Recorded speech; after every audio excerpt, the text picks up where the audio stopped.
every single year. You hand the government a check you didn't have to write, and the wild part is most investors don't even realize they're doing it. We're talking about tax drag, the silent portfolio killer that can quietly erode tens of thousands of dollars over a decade without a single bad trade. So what exactly is tax drag? And why does it feel like trying to fill a bathtub with the drain halfway open? It's the cumulative cost of taxes triggered by your investments, dividends, capital gains, distributions, rebalancing events, all chipping away at your compounding engine before it ever gets a chance to run. Here's the thing. A few years ago, most retail investors were riding high on the idea that picking the right stocks was the whole game. Nobody was talking about asset location, tax loss harvesting, or which account type held which fund. That was accountant stuff, boring stuff for people who wore khakis unironically.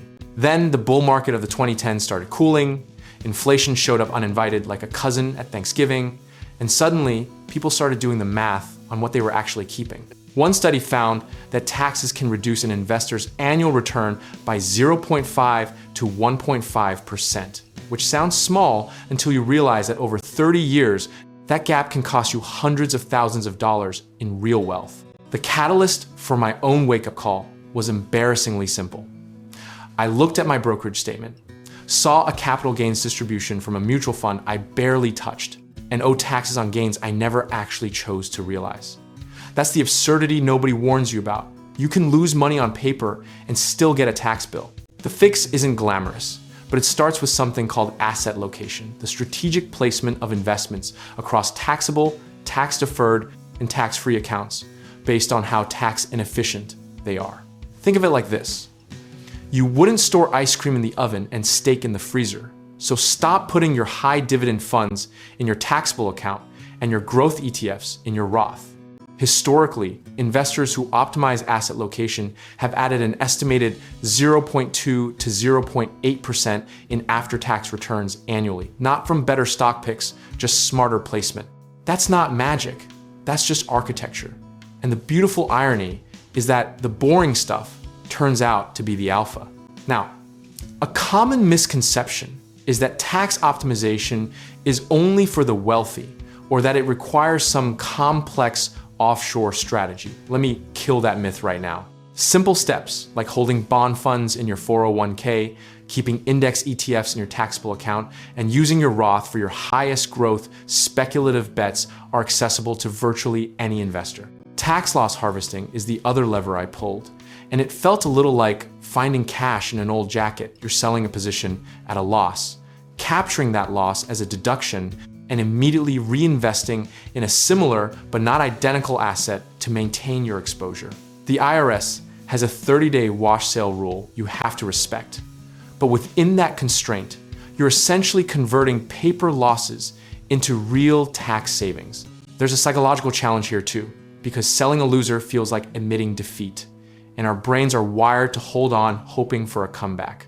This is loss aversion, and it costs us twice. Once in the portfolio, once at tax time.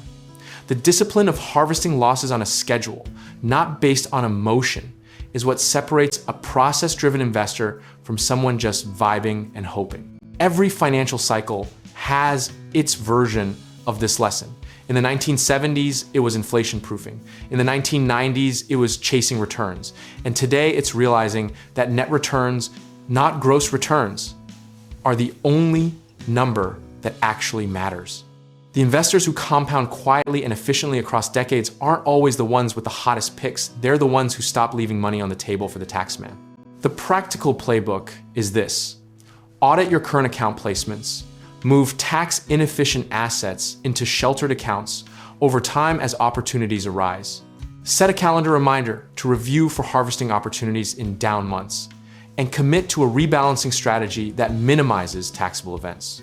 You don't need to overhaul everything at once. Small, systematic shifts compounded over years are how this actually works in real life. At the end of the day, investing isn't just about what you make, it's about what you keep. And the investors who internalize that early are the ones who end up genuinely wealthy rather than just temporarily excited. Discipline, sizing, and consistency in your tax strategy aren't a footnote to your investment plan. They are the plan.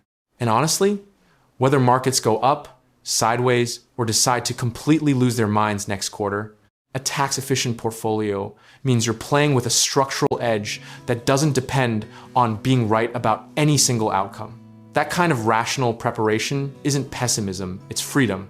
If any of this has you thinking about how to restructure your finances, build real wealth, or even put your money to work in real estate or a renovation project, we can help you get started, whether in real estate investing, home contracting work, or finding lenders. Check out our links in the description below.